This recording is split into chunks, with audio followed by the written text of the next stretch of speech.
एक बार श्री राम लक्ष्मण जानकी जी एक क्षेत्र में प्रवेश कर रहे थे। छोटी सी पगडंडी थी। ये ऐसी भूमि थी कि इसमें आने के बाद लक्ष्मण जी के मन में थोड़ा कुभाव आया। लक्ष्मण जी के मन में विचार आया कि कैकेयी ने राम को वनवास दिया है, मुझे नहीं। मुझे वन में भटकने की क्या आवश्यकता है? मैं राजा का पुत्र हूँ। मैं राजमहल में रहकर सुख क्यों न भोगूं? मैं भाई के पीछे पीछे चलता हूँ, परंतु बड़े भाई का मुझ पर प्रेम कहाँ है? भाभी तो बैठी रहती हैं, सारा काम तो मुझे ही करना पड़ता है। इन लोगों का मेरे ऊपर तनिक प्रेम नहीं है। इन्होंने किसी दिन भी मुझे नहीं पूछा कि लक्ष्मण तूने भोजन किया या नहीं, तूने निद्रा ली या नहीं। इनके पीछे मुझे वन में भटकने की क्या आवश्यकता है?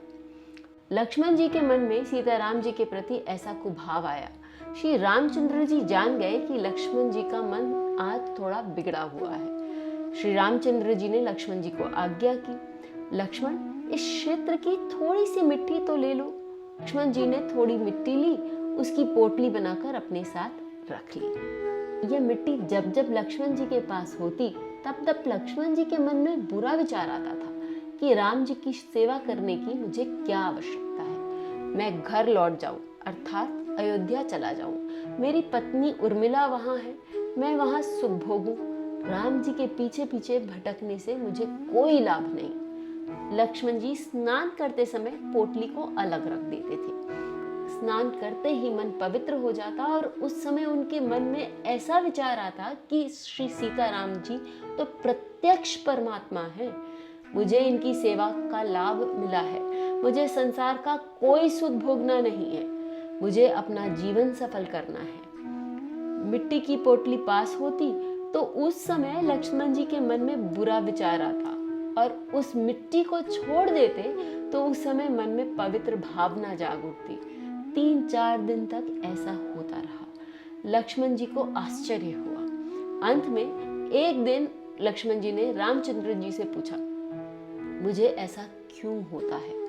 रामचंद्र जी ने कहा, लक्ष्मण इसमें तुम्हारा दोष नहीं, यही मिट्टी इसका कारण है। यह मिट्टी तुम फेंक दो। जिस भूमि में जो प्रवृत्ति होती है उसके परमाणु उस भूमि में और उस भूमि के वातावरण में रहते हैं। जिस क्षेत्र की मिट्टी है उस क्षेत्र में बहुत वर्ष पहले सुंद और उपसुंद नाम के 2 राक्षस रहते थे। श्री रामचंद्र जी ने सुंद और उपसुंद की पूरी कहानी बताई। ये दोनों चचेरे भाई थे।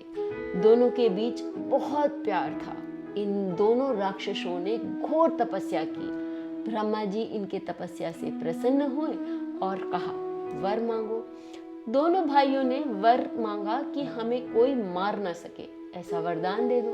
ब्रह्मा जी ने कहा, जिसका जन्म होता है उसका मरण सुनिश्चित है, तुम मरने की कोई शर्त रख लो। दोनों भाइयों के बीच अतिशय प्रेम था। इस कारण दोनों ने विचार किया कि हम में कोई भी दिन विरोध तो होना नहीं, वैर भी होना नहीं। इसलिए किसी भी दिन हम एक दूसरे को मारने वाले नहीं। इसलिए हमारा अमर होने का यही उपाय है। इस प्रकार मरने की बात भी रह जाएगी और कभी मरण भी संभव नहीं होगा। ऐसा विचार करके उन्होंने ब्रह्मा जी से मांगा कि हमको दूसरा कोई न मार सके। हम दोनों भाइयों के बीच जिस दिन झगड़ा हो तो भले ही हमारा मरण हो जाए, परंतु अन्य कोई भी हमको मार न सके, ऐसा वरदान दीजिए। ब्रह्मा जी ने कहा, ऐसा ही होगा। तप के प्रताप से दोनों राक्षसों की शक्ति बहुत अधिक बढ़ गई थी। शक्ति का दुरुपयोग करे वही राक्षस, शक्ति का सदुपयोग करे वही देवता।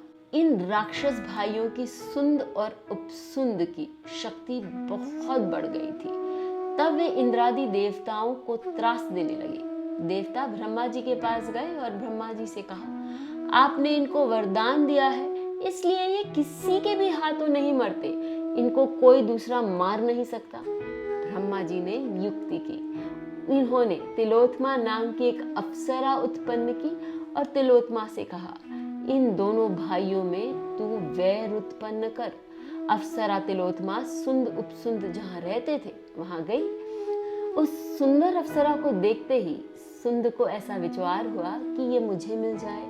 उपसुंद को भी यह विचार हुआ कि मुझको मिले। दोनों भाइयों में झगड़ा होने लगा। अप्सरा ने कहा, मैं तुम में से एक के साथ लग्न करने के लिए तैयार हूँ। सुंद उपसुंद से कहने लगा, यह मेरी है, यह तेरी भाभी है। उपसुंद ने कहा, यह तेरी भाभी है, यह तो मेरी है। मेरी मेरी कहते कहते मारामारी पर आ गए। दोनों का मरण हो गया। श्री रामचंद्र जी ने सुंद उपसुंद की कथा बताते हुए लक्ष्मण से कहा, इस भूमि में वैर के संस्कार आए हुए हैं। दोनों भाई इस भूमि पर परस्पर युद्ध करके मरे हैं। भूमि का असर मन के ऊपर होता है। इस कहानी से हमें ये समझ में आता है कि स्थान का हमारे जीवन में बहुत बड़ा महत्व है।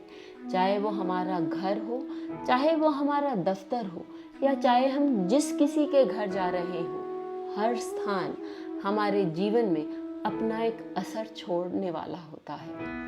तभी सनातन में वास्तु का इतना महत्व है, ताकि लोग सही स्थान पर अपना घर, अपना ऑफिस बना सकें और अपने जीवन में हमेशा एक सकारात्मक ऊर्जा का प्रभाव कर सकें। जरूर लिखकर बताएं कि आपको ये कहानी कैसे लगी। अपना कमेंट देना न भूलें।